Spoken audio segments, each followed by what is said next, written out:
Nanumpa na si Vice Governor Ramil Hernandez bilang acting governor ng probinsya ng Laguna.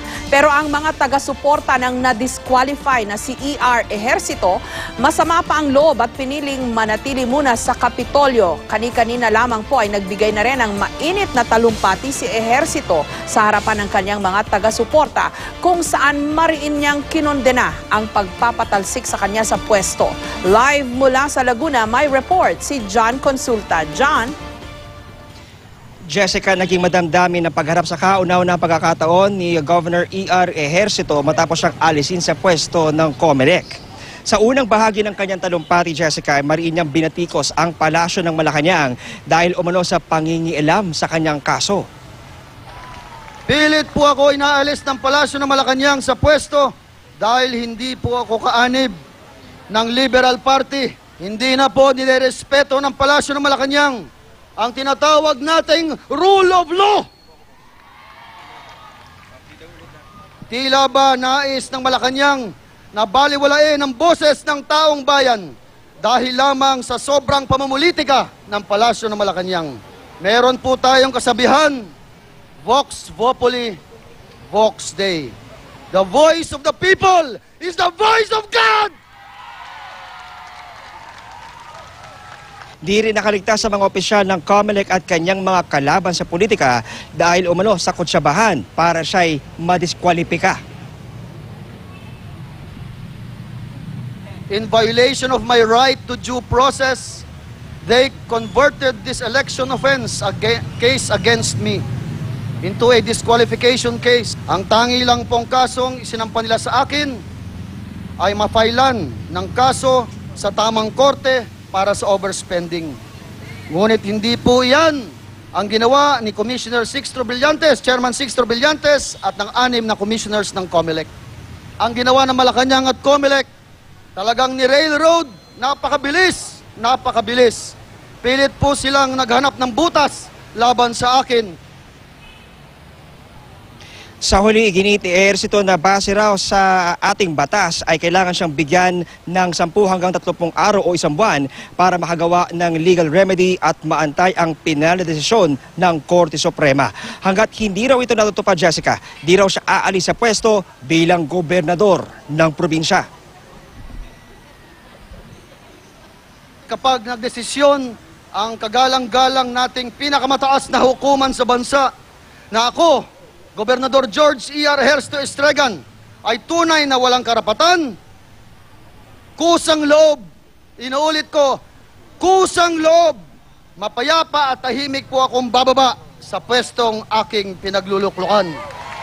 And I want to make it clear to Malacanang and to COMELEC, I will not abandon the mandate of the people of Laguna! Samantala, Jessica, sa gitna nga ng tensyon na nagaganap dito sa loob ng Kapitolyo ng Laguna ay nanatili namang nandito sa loob ng Kapitolyo ang mga taga-suporta ng gobernador at maghapon nga silang nag-vigil sa loob ng Kapitolyo. Narito ang aking report. Nakakandadong gate, nakahambalang na truck at mga hindi natitinag na mga taga-suporta. Ganito ang sitwasyon sa Kapitolyo ng Laguna hanggang sa mga oras na makapanumpa ang bagong gobernador ng probinsya na si Ramil Hernandez.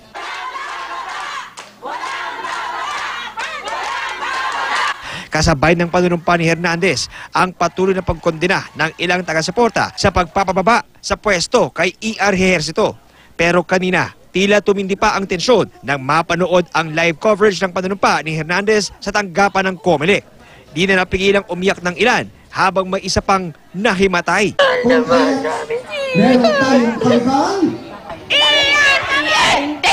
Hindi kailan ba hindi namin iiwas si ER? Mahal namin siya, mahal namin. Kamatayan malang dito, hindi namin siya iiwan. Nasa likod mo kami iiyan. Matapos ito, nagkaroon ng isang misa para kay Ejercito na dinaluhan ng kanyang kapatid, ang dating PBA player na si Jerome Ejercito. Reaction dito sa ginagawa ng COMELEC mo? Wala, pinagdadasalan lang po namin sila.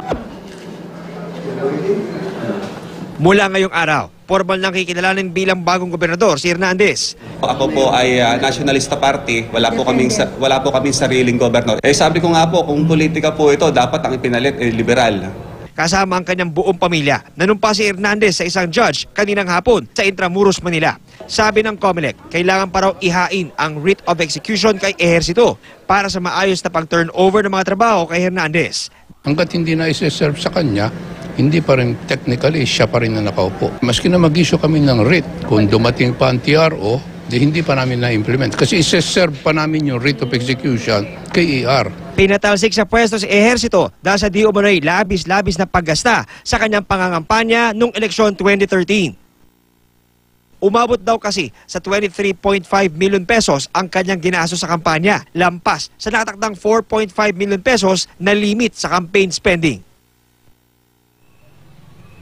Jessica, matapos nga magbigay ng kanyang madamdaming pahayag, itong si Governor E.R. Ejercito ay hindi ito nagpaunlak ng anumang panayam sa 5 member ng media at agad ito pumasok sa loob ng kanyang opisina at hinarang na itong mga member ng media na sumubok na makausap pa siya at matanong kaugnay nga dito sa nangyayaring sitwasyon dito sa loob ng Kapitolyo. Samantala tiniyak naman, Jessica, ng mga opisyal ng probinsya ng Laguna, tuloy pa rin itong mga transaksyon. Business as usual daw ang kanilang operasyon, bagamat kinakailangan dumaan sa matinding pagsala ang lahat ng mga papasok dito sa loob ng Kapitolyo. Jessica.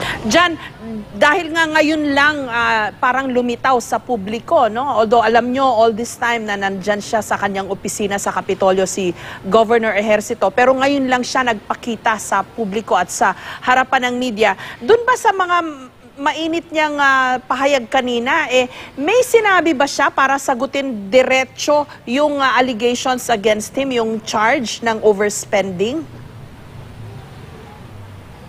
Alam mo, Jessica, doon sa kanyang mga pahayag kanina, wala siyang binigay o binitawang sagot na direktang tutugon doon nga sa akusasyon. Bagamat nauna nang ipinahayag ng kanyang mga abogado, Jessica, na yung daw sobrang naitala na kanyang ginastos ay nanggaling daw ito sa mga donasyon sa kanyang mga supporters, kung kaya't hindi raw nila ito na-account. At sinasabi nga dito, Jessica, na siya raw ay tinuturo niya to na kumbaga kumpara daw sa iba't ibang mga kaso ay maliit lang daw ito kauna na pagkakataon na siya ay o merong isang opisyal ng bansa na nadiskwalipika dahil nga sa ganitong grounds at hinirit pa nga niya dito, Jessica, nagpasaring pa siya na may mga mas malalaking kaso daw dyan kabilang na itong pork barrel scam, pero nanatiling siya pa rin ang pinuntirya at sa kanyang pakiramdam ay siya ang talaga napag-initan at napagbuntunan dahil daw sa sobrang pamumulitika dito sa bansa, Jessica. Okay, pero napaka-glaring kasi, 4-point-something lang ang allowed na expenses niya para sa kampanya. Sa TV ads pa lang, 6 million na. Pero di ba ang kabuang overspending daw o allegedly niya is over 23 million. And kung titingnan mo, 4 million, 6 million TV ads pa lang. Talagang yun, napaka-glaring. Yung ba, wala silang direct na sagot doon, John? Doon pa rin, Jessica, sa linyang yon sila nagbibigay ng paliwanag. Sinasabi nga nila na meron daw ng mga sponsors o mga donations na binibigay na sa kanilang paliwanag ay hindi na raw ito naisama doon sa kanilang listahan, sa kanilang paniwala. Pero nagulat na nga lang daw sila nung lumutang ito sa COMELEC at sinasabing hindi nila ito alam dahil galing daw ito sa mga donors. Kaya sa kanila paniwala, Jessica, ay maaari pa silang dumulog nga sa Korte Suprema para mailapit ang kanilang sitwasyon. At sinasabi nitong si Governor E.R. Ejercito na hindi siya bababa sa pwesto hanggat hindi siya nabibigyan ng sapat na panahon. Yung panahon na yun, Jessica, 10 hanggang 30 araw daw ayon sa ating batas para siya makapagbigay ng kanyang tugon at makapag-apila. At kung ano man daw magiging desisyon ng Korte Suprema, kung sasabihin ng Korte Suprema na walang lehitimong ground yung kanyang argumento, ay siya raw ay na bababa sa pwesto, Jessica. Okay, marami lang kasi naiintriga, Bakit dun sa COMELEC, nung nagpa-presscon yung nanumpana na Vice Governor dati, ngayon siya na ang Governor, nandun yung nakalaban ni Ejercito na si Governor San Luis. Anong basa dyan ng mga supporter ni Governor Ejercito? Alam mo, Jessica, doon nga sa ating pagtutok kanina ng maghapon dito sa mga sitwasyon dito sa Laguna, noong nagkakaroon na ng live coverage, lalo na dito sa ating remote site, marami sa mga supporters itong si Governor E.R. Ejercito ang tumutok doon sa ating live point at lalo na doon sa ating TV. At yung habang napapanood nila, talagang hindi mo maaalis, Jessica, yung mga reaksyon nung nakita itong si Governor candidate San Luis dito sa COMELEC at ang kanilang sinisigaw nga dito, nagkaroon daw ng sabuatan, nagkaroon ng pagtutulungan para mapaalis talaga itong si Governor E.R. Ejercito kung kaya't matindi yung kanilang galit na ipinahayag kanina. Subalit patuloy naman nating sinisikap na makunan din yung pahayag ng kabilang kampo at maging itong si Vice Governor Ramil Hernandez na nanumpa na nga kanina bilang bagong gobernador ng Laguna. At sa ating paunang mga nakuha impormasyon sa kanila, sinasabi nga nila kanina at na wala raw itong kinalaman sa politika at kinakailangan lang doon nilang tumugon o sumunod sa proseso ng batas dahil ito raw ang nararapat, Jessica. Okay, kasi 'di ba ang magka-partner nung eleksyon itong si E.R. Ejercito at itong si Hernandez. So natanggal si Ejercito, pinanumpa na kanina ng COMELEC itong si Hernandez, pero ang nakatabi sa kanya kay Hernandez sa COMELEC ay yung nakalaban nila dati nung eleksyon na si Governor San Luis.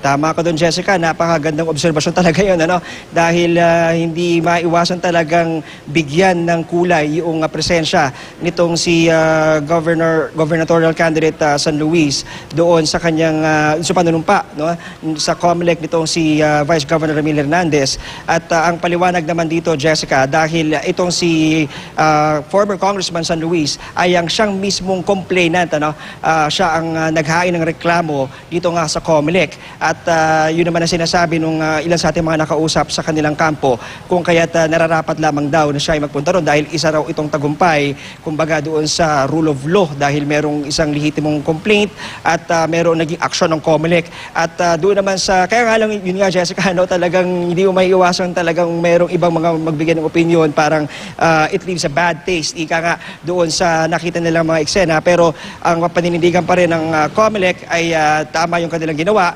At inaasahan na lang, Jessica, dito anumang oras bukas ay maaaring iserve yung writ of execution. Hindi rin kasi pwedeng maging formal yung panunumpa itong si Vice Governor Ramil Hernandez bilang gobernador hanggat hindi na-execute o hindi na-serve. So bibigyan itong si Vice Governor Ramil Hernandez ng kopya ng writ, maging itong si Governor E.R. Ejercito at inaasahan, Jessica, na dadalhin ito dito sa Kapitolyo at yan ang ating tututukan sa mga darating na araw, Jessica. Maraming salamat sa iyo, John Consulta.